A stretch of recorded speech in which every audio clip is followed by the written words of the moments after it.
In January 1979, the world's attention shifted to Miami, Florida. Inside a packed courtroom, a man who had once been considered intelligent, handsome, and even promising in politics, was now facing charges that would define him as one of the most notorious serial killers in American history. His name was Theodore Robert Bundy, known simply as Ted Bundy.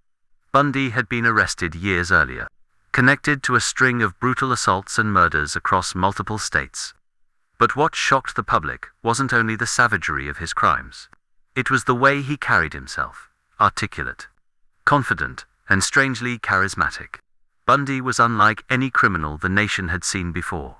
And now, the trial would reveal the chilling duality of his personality: half charming law student, half calculating predator.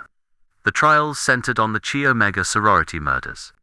In the early hours of January 15, 1978, Bundy broke into the Chi Omega house at Florida State University. Within minutes, he brutally attacked 4 young women. 2, Margaret Bowman and Lisa Levy, were killed. 2 others, Karen Chandler and Kathy Kleiner, survived, but were left with devastating injuries. Hours later, Bundy attacked yet another woman, Cheryl Thomas, in her apartment nearby. By the time he was caught, Bundy had left behind a trail of bodies across Washington, Oregon, Utah, Colorado, and Florida.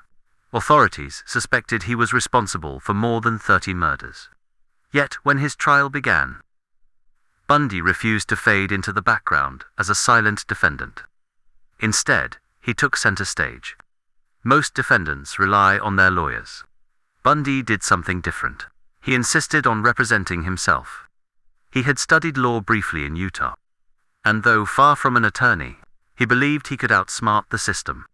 This decision gave him the chance to cross-examine witnesses, address the jury, and essentially perform before the cameras. The courtroom quickly became a theater of contradictions. On one hand, the evidence against Bundy was damning. Bite marks on victim Lisa Levy matched Bundy's teeth, a forensic breakthrough at the time.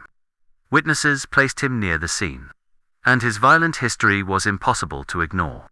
But on the other hand, Bundy smiled for the cameras, flirted with female reporters, and occasionally turned on his charm for the jurors. Reporters called it the first televised trial of the serial killer era.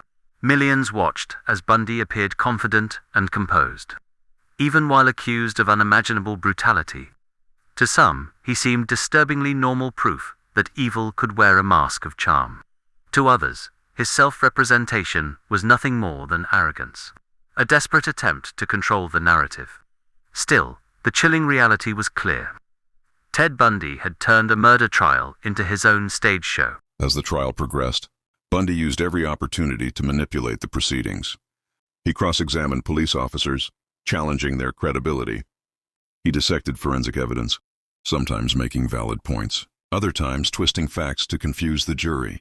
He objected, argued, and even smiled smugly as though he were winning a debate rather than fighting for his life. But Bundy's charm couldn't erase the brutality of the evidence. One of the most striking moments came when the prosecution introduced the bite mark photographs. Forensic odontologists testified that the impressions on Lisa Levy's body were unique and they matched Ted Bundy's teeth perfectly. This was groundbreaking at the time. Forensic bite mark analysis had rarely been used in court, and here it was, sealing the fate of a man who thought he could outwit science. The jurors were visibly disturbed. Unlike Bundy's confident posturing, the photographs revealed the true nature of the crime: intimate violence, inflicted with deliberate cruelty. Bundy once again tried to minimize the impact. He leaned forward, studying the images as if he were a curious bystander. But the audience watching at home saw the mask begin to crack. Adding to the drama was Bundy's bizarre behavior outside of testimony.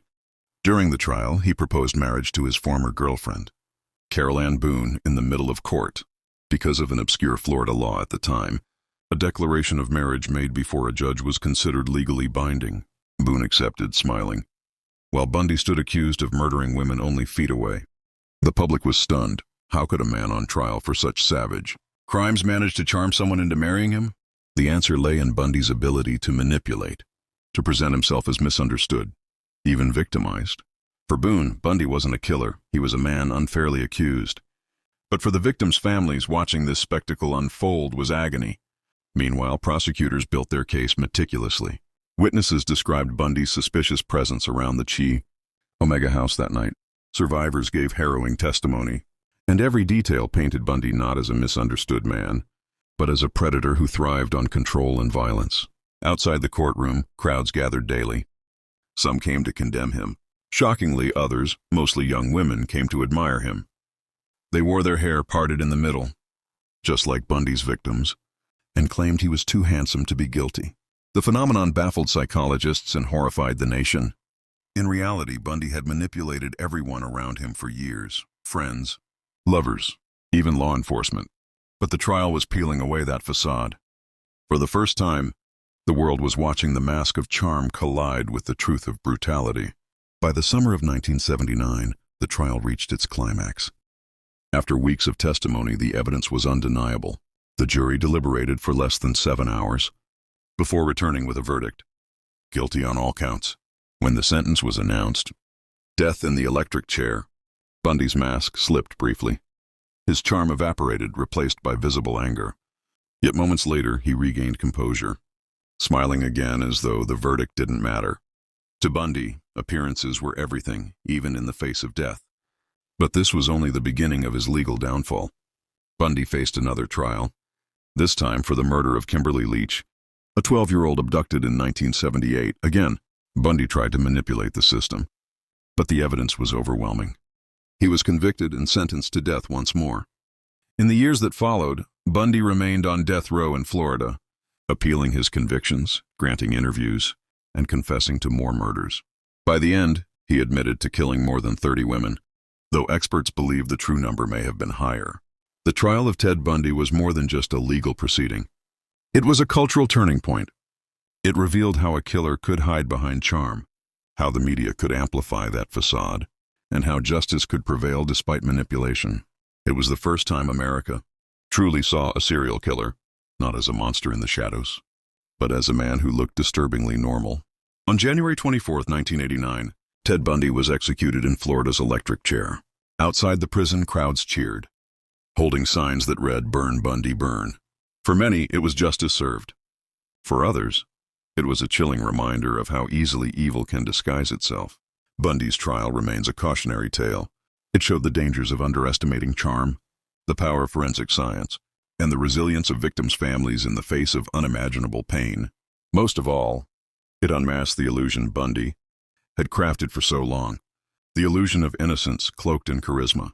Ted Bundy believed he could outwit the system, but in the end, the evidence, the truth, and the determination of justice overcame his performance. This was True Crime Vault Stories.